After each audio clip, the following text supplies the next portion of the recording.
L-Aġenzija Nazzjonali tal-Litterizmu qasmet iċ-ċertifikati lil parteċipanti tal-edizzjoni ta' din is-sena ta' bil-qari u l-kitba niskurja.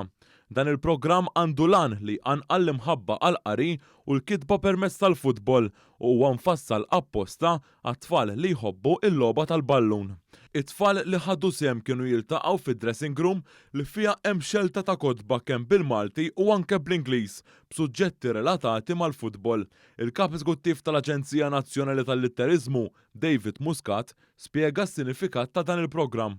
Li jiġri huwa li tul firxa ta' 10 ġimgħat tfal li ikunu jixtiequ jtejbu l-livell tagħhom fil-qari jiġu malma kif jagħmlu hekk billi jieħdu gost ukoll jilagħbu l-futbol. Allura għandna taħlita ta' qari għal gost u futbol li flimkien permezz hekk inkunu nistgħu intellaw il-livell tal-litterizmu. Il-Ministru għall-Isport Clifton Grima qal li dan huwa ta' eżempju tajjeb ta' kif tallem permezz tal-isport. Aktar inċentiv li tfal tagħna sabiex jersqu lejn il-ktieb sabiex ikollhom aktar inċentivi sabiex jitalmu jaqraw naħsbu li dik hija esperjenza unika li tfal tagħna din ikunu ma' players internazzjonali, ma' coaches internazzjonali u flimkien ma' liema dedikati li huma professjonali qegħdin jingħataw aktar inċentiv sabiex jersqu dejjem aktar b'imħabba lejn dak li huwa l-qari u dak li huma l-kotba.